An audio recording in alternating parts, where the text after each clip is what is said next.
Hello बच्चों, मैं आशीष सिंह आप सबका अपने स्टडी एंड सक्सीड चैनल पे स्वागत करता हूं। आज हम आपके लिए लेकर आए हैं जो यूपी बोर्ड का एग्जाम दे रहे हैं उन बच्चों के लिए सबसे महत्वपूर्ण क्वेश्चन, जो बहुविकल्पीय टाइप के क्वेश्चन आपको 20 क्वेश्चन मिलेंगे। उस टाइप के क्वेश्चंस को हम आप सॉल्व करवाएंगे जो आपको एग्जाम के बोर्ड में 100% क्वेश्चन मिलने वाले हैं। तो चलो आज के इस सेशन को हम स्टार्ट करते हैं। सेशन को स्टार्ट करने से पहले जो चैनल पे नए जुड़े हो चैनल को सब्सक्राइब कर लेंगे, लाइक शेयर करेंगे और बेल आइकन जरूर प्रेस करेंगे, जिससे वीडियो का नोटिफिकेशन आपको सबसे पहले मिलता रहे। तो चलिए इस सेशन को स्टार्ट करते हैं, जिसमें आपके सेशन में पहला क्वेश्चन हम लेके आए हैं आपके लिए कि किसी पूर्णांक q के लिए सम पूर्णांक किस रूप का होता है।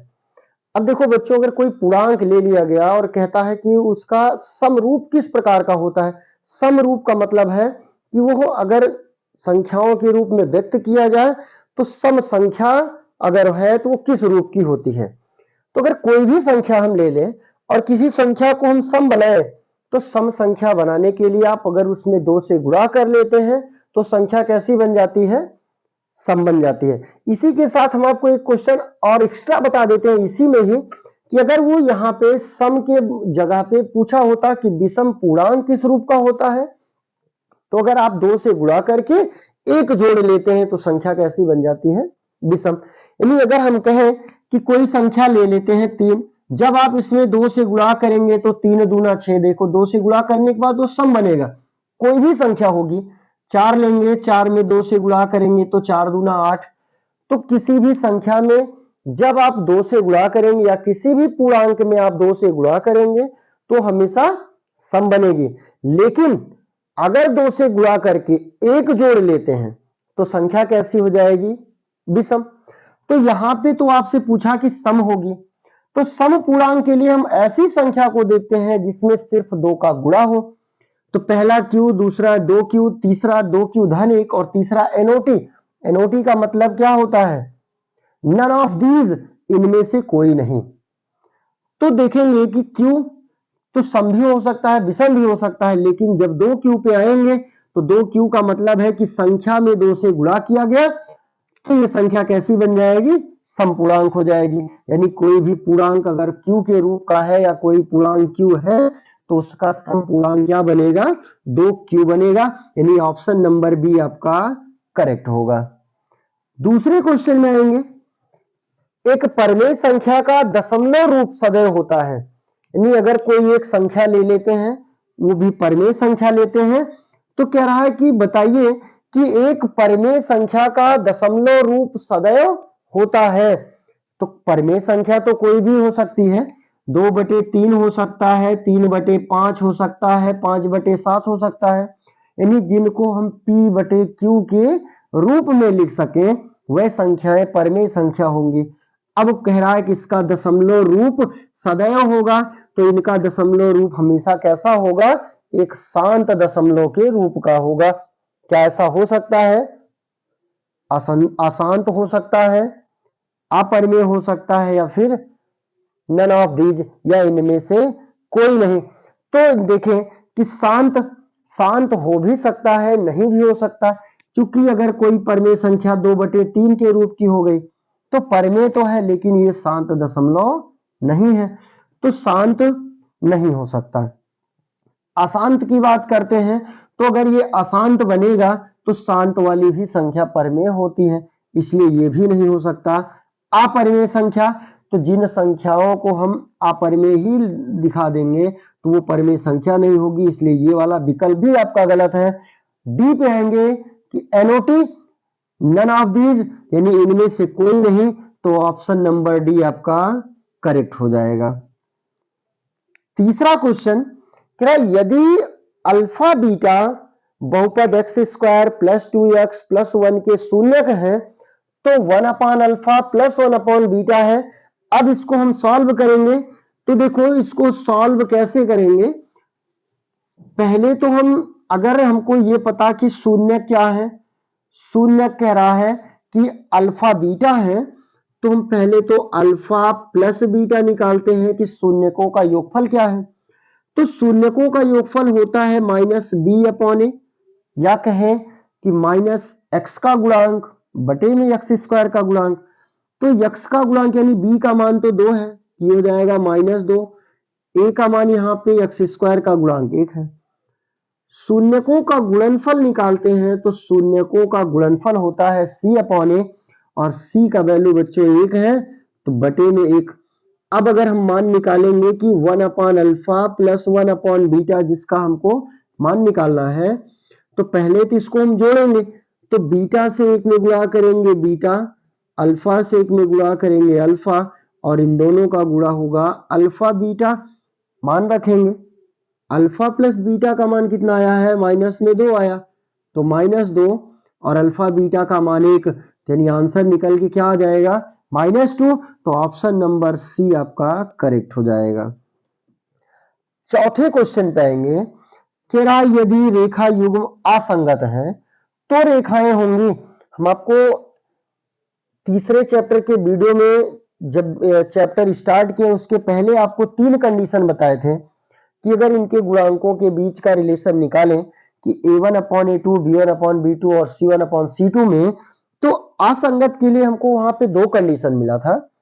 एक कंडीशन मिला है कि जब a1 अपॉन a2, सॉरी 2 तो संगत के लिए मिले, एक असंगत के मिला है, और असंगत के लिए कंडीशन हमको क्या मिला था कि यदि a1 अपॉन a2 बराबर हो b1 अपॉन b2 और बराबर ना हो c1 अपॉन c2, यानी रेखाएं समांतर के लिए थी कि जब असंगत होंगी तो दोनों रेखाएं एक दूसरे के समांतर होंगी, जिससे दोनों रेखाएं एक दूसरे को प्रतिच्छेद नहीं करेंगी, और जब प्रतिच्छेद नहीं करेंगी तो उनके कोई भी शून्यक नहीं निकलते, और जब शून्यक नहीं निकलते हैं तो रेखाएं असंगत हो जाती हैं। यानी असंगत के लिए ऑप्शन नंबर ए समांतर करेक्ट होगा। पांचवें पे आएंगे क्वेश्चन नंबर 5। अब 5 नंबर क्वेश्चन देखेंगे क्या बोला है। बिंदु P दिया है 2, -3 दिया है 2, -3, और दूसरा बिंदु दिया है 10, y है। कह रहा है कि इनके बीच की दूरी अगर 10 है तो हमको y का मान निकालना है, यानी दूरी d का मान दिया है 10, और फॉर्मूला d पढ़े हैं आप, x2 माइनस x1 का square plus y2 minus y1 का स्क्वायर, और चाहे तो y1 माइनस y2 का square plus x1 minus x2 का स्क्वायर भी कर सकते हैं। d का मान तो 10 दिया, x2 देखो यहाँ पे बच्चों y है, सॉरी 10 है, और x1 का मान 2 दिया है तो 10 ऋण 2 हो गया, y2 का मान y दिया है और y1 का मान यहाँ -3, तो माइनस माइनस ये हो जाएगा +3 का स्क्वायर। वर्ग का पक्षांतर, वर्ग का पक्षांतर इधर करेंगे तो ये होगा 10 का वर्ग, और 10 में से 2 घटाएंगे तो आएगा 8, और 8 का वर्ग हो जाएगा 64, बराबर में प्लस में y3 का होल स्क्वायर। अब देखो 10 का जब स्क्वायर करेंगे तो ये होगा 100, और 64 को इधर लेके आएंगे तो होगा -64, और y3 का स्क्वायर। अभी जब इसको हम सॉल्व करते हैं तो 100 में से 64 घटाएंगे तो आएगा 36, और बराबर में होगा y+3 का होल स्क्वायर। वर्ग का पक्षांतर इधर आके अंडर रूट, और बराबर में y+3 का होल स्क्वायर, या अब यहां से अगर हम y+3, क्योंकि इसका वैल्यू आ जाएगा स्क्वायर हट जाएगा, इसका स्क्वायर निकालेंगे यानी अंडर रूट निकालेंगे तो आएगा क्या, +-6 आएगा, और इधर बराबर में है y3। यहाँ पे तो हमको 2 मान मिल रहे हैं, एक प्लस में और एक माइनस में। जब हम लोग प्लस रख के पुटअप करते हैं, देखो एक प्लस में रख के पुटअप करेंगे तो 6 बराबर y3, तो 3 का पक्षांतर करेंगे तो y का मान 6 में से 3 घटा देंगे तो y का मान क्या निकल के आएगा, 3 निकल के आएगा। और जब माइनस में 6 लेंगे तो y3, तो y बराबर -6 और -3 होगा, तो y बराबर -9 आएगा। अब दोनों में से हम देखते हैं कि हमको एक ही दिया है कि दोनों दिया है, तो एक तो -3 9 दिया है, -9 3 दिया है, 9 3 दिया है, -9 और 2 दिया है, तो आंसर हमको क्या मिला है, एक तो 3 मिला है और दूसरा माइनस में 9, यानी माइनस में 9 और 3 वाला ऑप्शन करेक्ट है, यानी ऑप्शन नंबर बी इस क्वेश्चन का आंसर है। अगले क्वेश्चन कहेंगे क्वेश्चन नंबर 6 नंबर क्वेश्चन देखेंगे बच्चों। 6 नंबर क्वेश्चन कह रहा है कि समीकरण 3x स्क्वायर माइनस 2x और प्लस 1/3 बराबर 0 का विविक्त कर। तो पहले तो देखो a का मान यहाँ पे 3 दिया है, ax square plus bx plus c से जब तुलना करेंगे तो a का मान हमको 3 मिलेगा, b का मान -2 है और c का मान 1/3 है।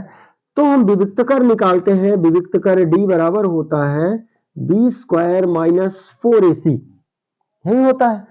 अब b का मान हमको कितना मालूम है, -2 है, तो ये तो -2 का स्क्वायर हो गया और -4 इंटू ए का वैल्यू है 3 और c का वैल्यू है 1/3, तो 3 कैंसिल, 2 का वर्ग 4, इधर बचा 4, घटाएंगे तो आ जाएगा 0, यानी इस क्वेश्चन का ऑप्शन नंबर डी करेक्ट हो जाएगा।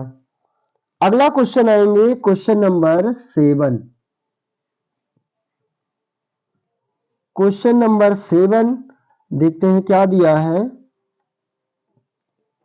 क्वेश्चन नंबर 7 कह रहा है यदि एक वर्ग तथा वृत्त का परिमाप बराबर है, यानी क्वेश्चन कह रहा है कि वर्ग का परिमाप और बराबर है वृत्त का परिमाप। वर्ग का परिमाप और वृत्त का परिमाप दोनों आपस में क्या है, बराबर है।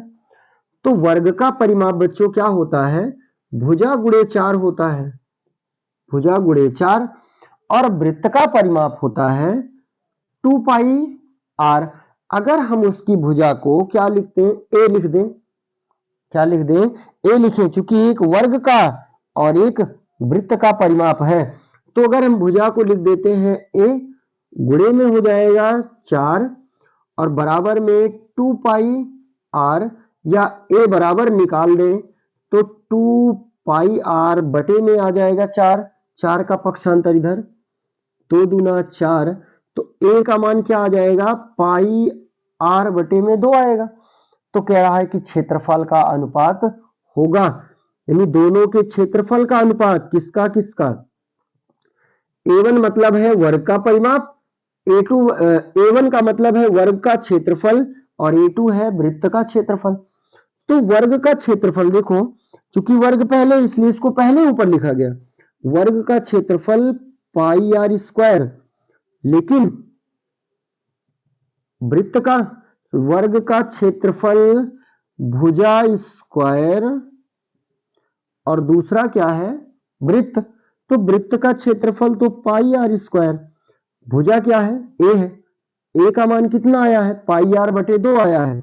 जब यहाँ पे मान रखेंगे कि पाई r बटे 2 का स्क्वायर और बटे में आ जाएगा पाई r स्क्वायर, तो वर्ग करने पर देखो क्या आएगा, ये आ जाएगा पाई स्क्वायर r स्क्वायर और बटे में क्या आएगा 4 और पाई r स्क्वायर आएगा। तो देखो कि r स्क्वायर से r स्क्वायर कैंसिल हो गया, एक पाई से एक पाई कैंसिल हो गया, तो ऊपर देखो क्या बचा, पाई बचा और नीचे क्या बचा 4, तो पाई अपॉन 4, यानी क्षेत्रफल में जो अनुपात आया वो कितना आ गया, पाई अनुपाते 4।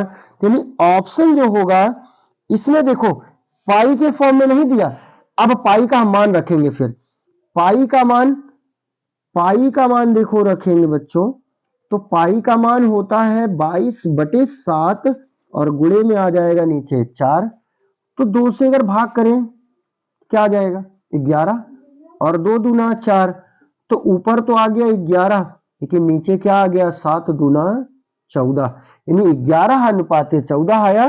तो इस क्वेश्चन का ऑप्शन नंबर डी आंसर हो जाएगा 11 अनुपाते 14।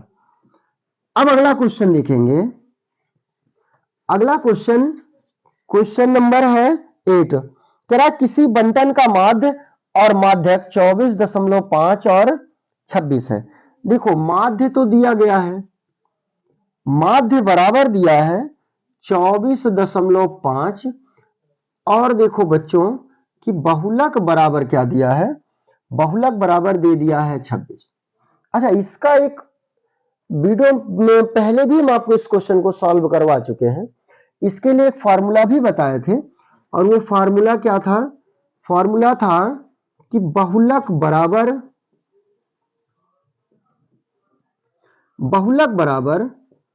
ये होता है 2 गुणे माध्य और माइनस 3 गुणे माध्यिका, यही था। अब बहुलक तो हमको मालूम है कि 26 है और 2 गुणे माध्य जो है वो 24.5 है और 3 गुणे माध्यिका, तो माध्यिका तो हमको निकालना है, इसको हम ऐसे ही रखेंगे।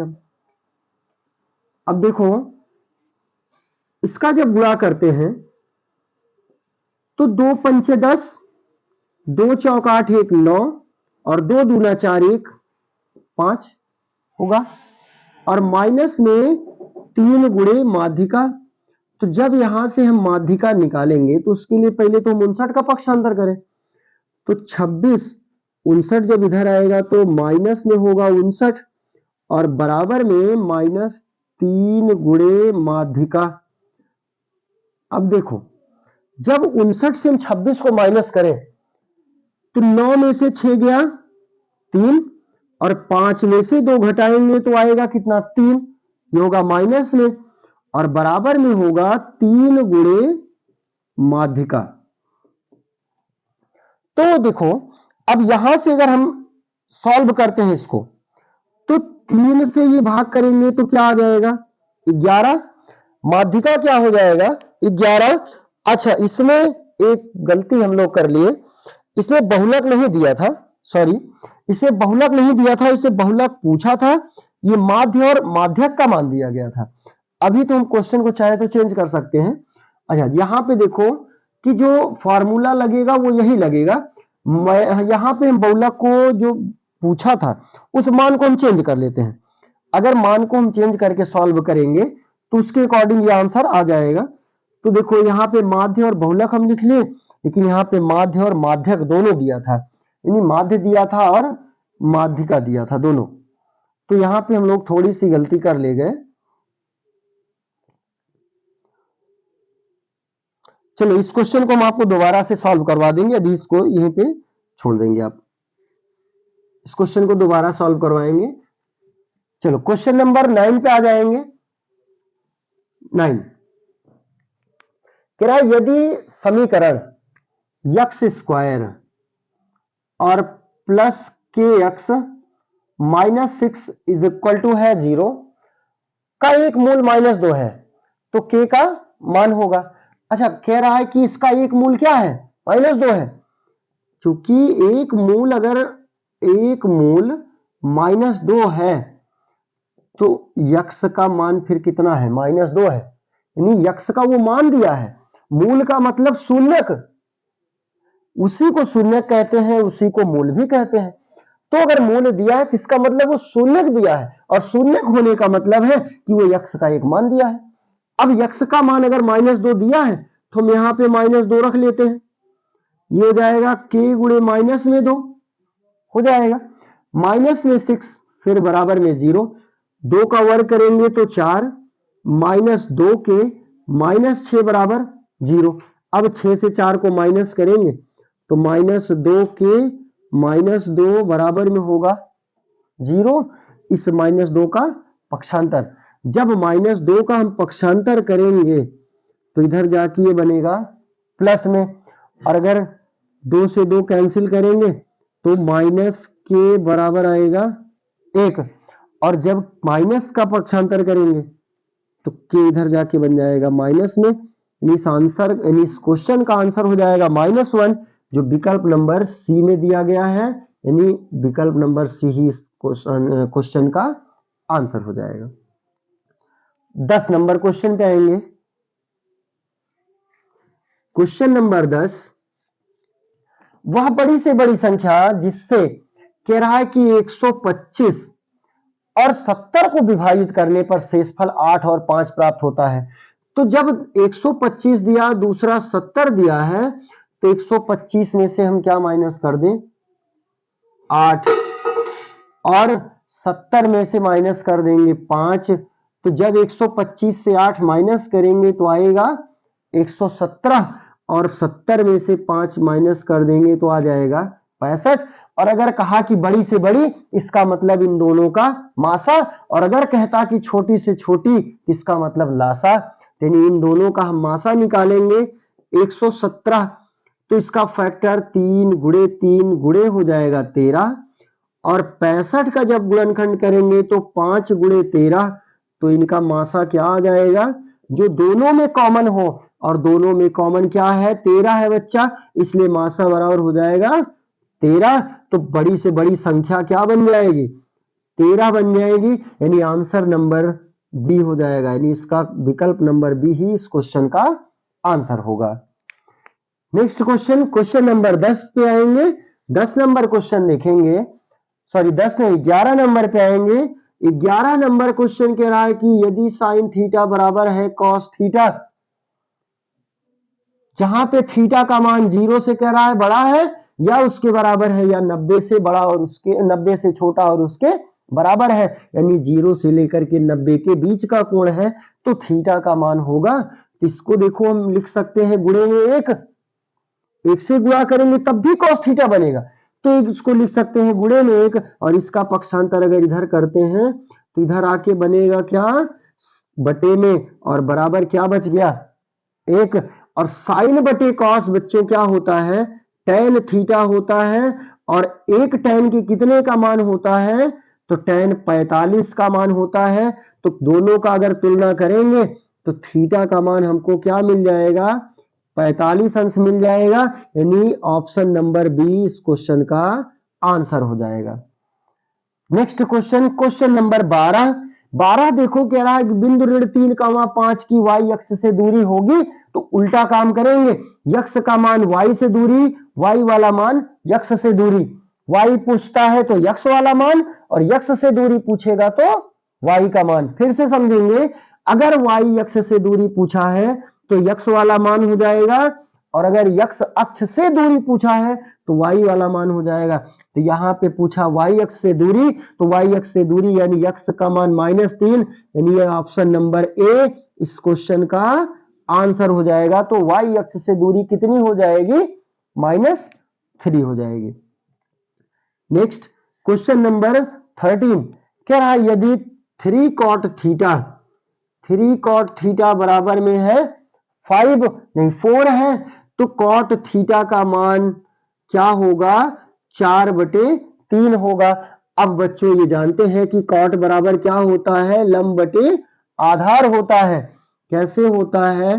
पढ़े हैं लाल बटे कक्का, जिनमें पहला साइन कॉस टेन, नीचे से देखते हैं तो कॉसेक सेक कॉट, तो कॉट का हो गया आधार बटे लंब,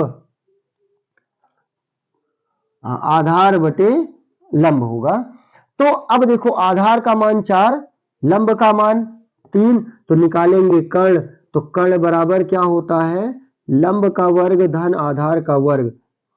तो अगर कर्ण निकालेंगे तो वर्ग आके अंडर रूट बनेगा, लंब का मान 3 है, आधार का मान 4 है, तो 4 का वर्ग होगा, और 3 का वर्ग बच्चों 9, और 4 का वर्ग 16, 16 9 जोड़ेंगे तो होगा 25, और 25 का वर्गमूल क्या होगा? 5। तो अब कर्ण निकल गया, तो मान हमको निकालना किसका? कौशिक थीटा का। तो कौशिक बराबर क्या होगा? कर्ण बटे लंब। तो कर्ण का मान क्या है?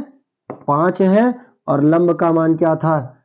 3, तो 5/3 हो जाएगा इस क्वेश्चन का आंसर, यानी ऑप्शन नंबर सी हो जाएगा आंसर।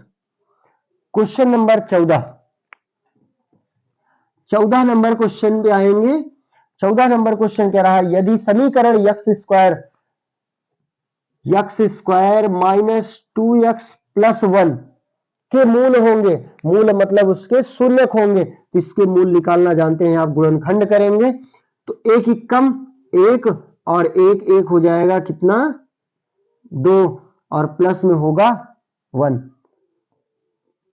ब्रैकेट खोलेंगे, एक से गुणा करेंगे तो x आएगा, फिर एक से गुणा करेंगे माइनस प्लस का माइनस, यक्स कम यक्स होगा और प्लस में 1 होगा।